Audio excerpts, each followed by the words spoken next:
Fala galerinha do xadrez, tudo beleza? Pessoal, terceira rodada aqui da final do Skilly Open 2020 do segundo dia. No primeiro dia o mini-match de 4 rodadas terminou empatado, todo mundo venceu de brancas, né? E aqui a gente tem então a terceira rodada. Hoje tá ao contrário, hoje quem jogou de negras venceu.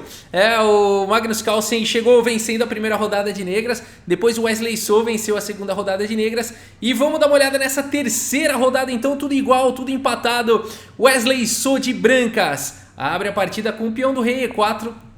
E aqui, assim como na primeira rodada, o Magnus Carlsen responde com C6, mais uma Caro-Kann. D4, D5 aqui pelo Magnus Carlsen. E aqui o Wesley So decide ir para a variante do avanço aqui com E5. C5 pelo Magnus Carlsen, imediatamente brigando aqui para estourar essa ruptura. D por C5 e agora E6. A gente caiu em alguma coisa parecida com uma defesa francesa aí. A3 agora pelo Wesley So, bispo por C5 e dama G4. Realmente parece uma transpôs para uma defesa francesa, né? Aqui as brancas vão imediatamente atacando o ponto de G7.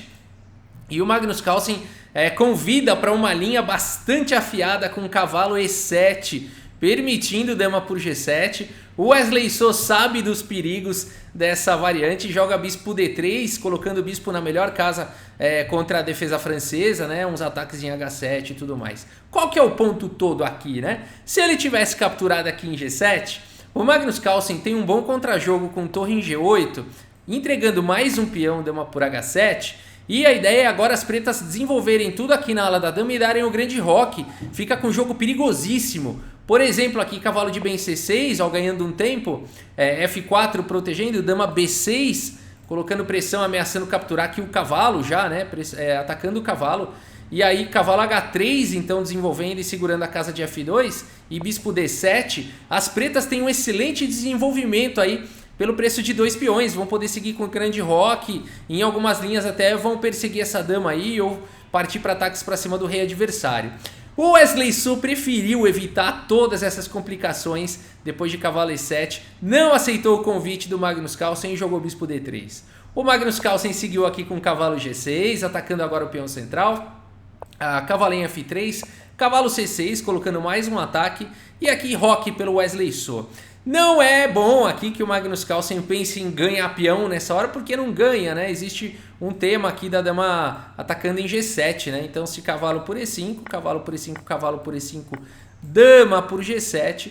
E aqui as brancas ficam muito bem, né?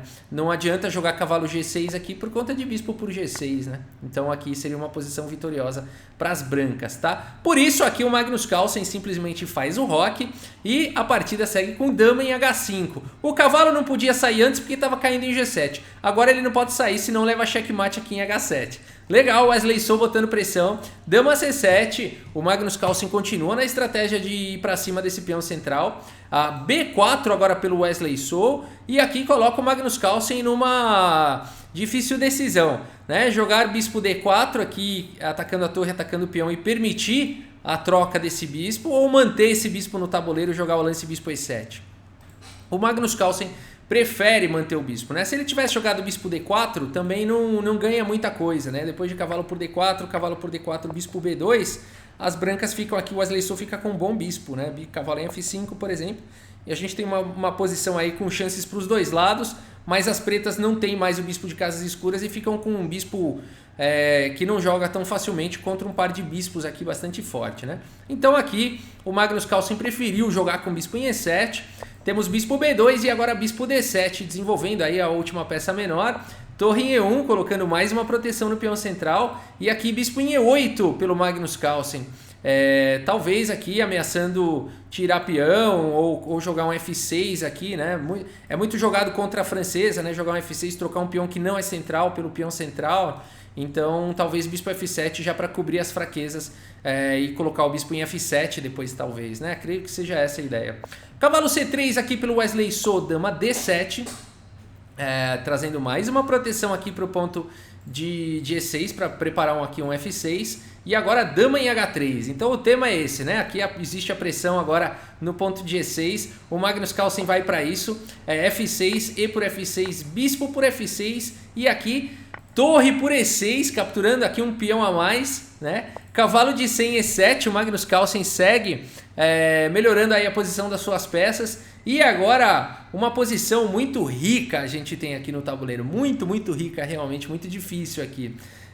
Aqui o Wesley So segue com o lance bispo B5, eu vou voltar nessa posição daqui a pouco para a gente analisar, tá bom? Aqui o Wesley So segue com bispo B5, atacando a dama, e aqui a posição continua rica, eu vou analisar essa posição depois. O Magnus Carlsen seguiu com dama C8, simplesmente mantendo aqui a possibilidade da troca das damas e tudo mais. E aqui torre por F6 foi jogado pelo Wesley So. Aqui não dá para você capturar a dama, né? Senão torre por F8 cheque antes de recapturar a dama traz uma vantagem muito grande para as brancas. E então aqui a partida seguiu com torre por F6, dama por C8, torre por C8. Então aqui o Wesley So sacrificou a troca, mas está com uma posição muito boa, tá com um peão a mais, peças ativas. E ele vai seguir mantendo as peças no tabuleiro agora com bispo D3. Temos cavalo em F4 atacando o bispo, cavalo em E2 propondo aí as trocas.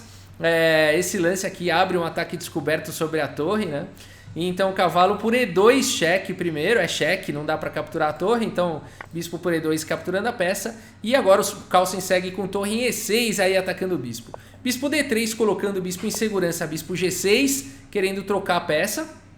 E aqui cavalo D4 pelo Wesley So, atacando, perseguindo aí a torre. Torre aqui em B6 é difícil agora, né? Para onde jogar essa torre? É muito difícil, né? Aqui tá sujeito a todo tipo de ataque descoberto. Aqui o bispo não deixa, o peão não deixa. É muito difícil. Escorregar para cá também tá sujeito a todo tipo de ataque descoberto aqui do bispo. É difícil, né? Então aqui torre B6 foi jogado pelo Magnus Carlsen. E agora torre em E1 atacando o cavalo. Rei em F7 protegendo. Bispo em E2 evitando a troca aí dos bispos. Bispo por C2 e agora bispo G4. Olha aqui que o Wesley So está encontrando aqui na posição, né? Agora atacando a torre. E a posição aqui agora é complicada, tá? Porque achar um lance para as pretas aqui é difícil. Por quê? O Wesley So está ameaçando torre C1, né? Por enquanto a torre aqui em C8 estava protegida pelo cavalo.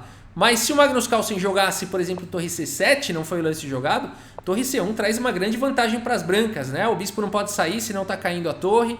O bispo está atacado 2 vezes e a torre não consegue proteger por conta do cavalo. Então aqui a gente teria uma posição vantajosa para o Wesley So. O Magnus Carlsen tem que fazer alguma coisa em relação a isso. Faz o lance torre C4, pelo menos aqui o peão está protegendo a torre, né? Se vier torre C1 tudo bem, dá para tirar o bispo e não está caindo a torre.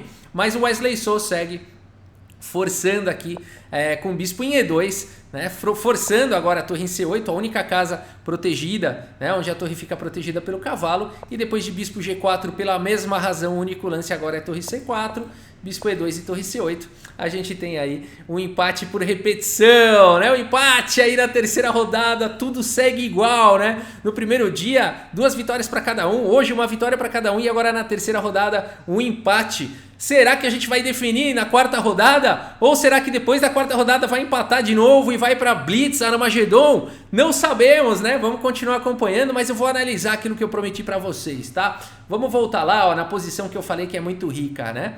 Aqui o Wesley So faz o lance bispo B5. Ele teria aqui uma sequência complicadíssima. Eu acho que não dá para jogar isso com pouco tempo no relógio. Que seria a torre de A em E1. Aqui o Magnus Carlsen poderia seguir com o bispo em F7 atacando a torre. E aqui o Wesley So teria torre por F6. Olha que loucura essa variante, pessoal. Depois então propondo aqui as trocas, né? Aqui praticamente é forçado a capturar, né? Senão a dama não dá para você capturar a torre, senão tá perdendo a dama. Então dama por H3, mas aqui as brancas teriam torre por G6. É ou não é maravilhoso isso daqui, né? E agora é o seguinte, se bispo por G6, por exemplo, né? Não foi assim que... Bom, não foi assim que segura a partida de qualquer jeito, né? Mas aqui eu vou fazer algumas análises. Se bispo por G6, simplesmente G por H3, né? E as brancas estão melhores aqui. Bispo por D3, torre por E7... E as brancas têm um jogo melhor aqui. Bispo por C2, por exemplo, torre por F3 também seria uma boa, C por D3, né? E as brancas têm 2 peças por uma torre e estariam melhores. Então qual que é o lance todo? Que loucura, né? Então torre por G6 aqui pelas brancas, ao invés de recapturar a dama. E aqui também não dá para pensar em salvar essa dama, né? Não dá para tentar jogar um lance como dama H5, por exemplo, porque as brancas teriam torre G5 e vai existir uma pressão muito forte lá em G7. Né? Aqui dama H6, por exemplo. e torre por E7. As brancas têm uma posição aqui completamente vencedora, né? Apesar de estarem sem a dama, tem 3 peças pela dama, mais um ataque monstruoso, né? Então seria muito bonita essa variante. Torre por G6, as pretas teriam que então jogar a dama por F3, olha que loucura. E aí, ao invés de capturar aqui, melhor capturar mais um peão e expor aqui o rei. Então teria torre por G7, rei por G7, cavalo por D5 primeiro, abrindo um cheque. E depois de rei H6, cavalo por E7. Que loucura essa linha, né? Sem pressa de capturar a dama, porque agora as brancas estão vindo com ataque de checkmate. Então aqui teria que seguir, por exemplo, com dama F4, salvando a dama. E as brancas teriam G3 atacando a dama mais uma vez, dama em F3. Cavalo em F5, cheque. Notem que o rei não pode fugir para G7. Para G6 estaria sujeito a todo tipo de ataque descoberto. Então sobraria G5 ou H5. Tá? Então vamos analisar as duas possibilidades. Rei G5 estaria vindo H4. E depois de H4 não tem jeito. O rei vai ter que ir ou para H5, onde está levando o bispo E2, ganhando a dama. Ou para G6, onde está levando o cavalo E3. Aqui, ó que legal essa variante. Cavalo E3, cheque. Desculpa, cavalo G6... estaria vindo aqui. Cavalo E3, cheque, isso mesmo. Rei H6.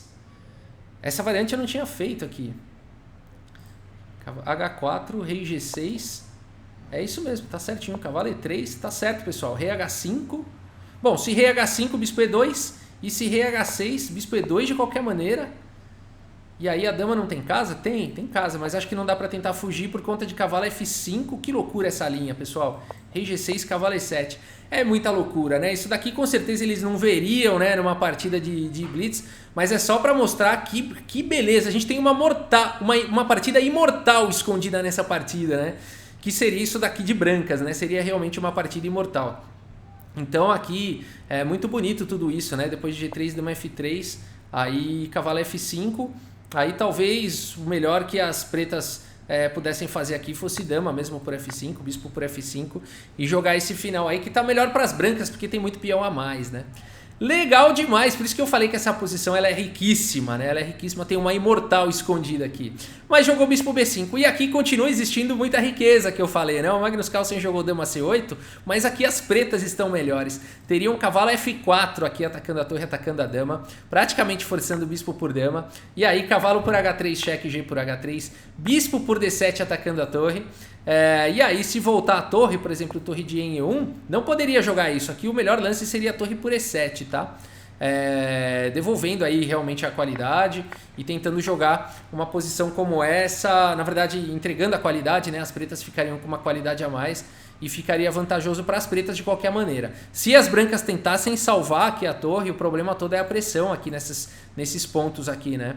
Então aqui acho que de cara já dá para jogar bispo por C3 aqui, não ganha? Bispo por C3, bispo por C3 e torre por F3. Ah não, tá caindo cavalo, né? Então aqui teria que jogar primeiro, depois da volta da torre, primeiro o cavalo G6 salvando. Agora existe essa ameaça, né, de capturar aqui em F3. E aí se rei G2 defendendo, torre de A em C8, pressionando em C3. Cavalo D1, bispo por, cavalo por. E aqui as pretas teriam um cavalo em F4 com uma posição devastadora, né? Devastadora. Rei G3 está vindo torre por C2 e as pretas teriam uma posição vencedora aqui, né? Então o Magnus Carlsen agora é quem tinha uma posição vencedora ao invés de dama C8 com cavalo em F4.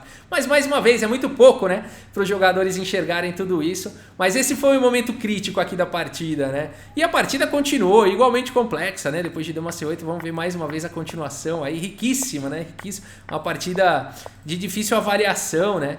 Mas o Wesley So conseguiu fazer esse tema da perseguição da torre aí, realmente aí forçou aí a questão aí do cheque perpétuo e tivemos esse empate. Demais, hein? Uma partida demais, digna de muito estudo aí, poderia ter sido uma imortal se ela fosse pensada, né? Mas é isso, pessoal, a gente segue cobrindo aí essa final do Skilling Open 2020. Muito obrigado pela sua audiência, um grande abraço para todos vocês e até a próxima, valeu!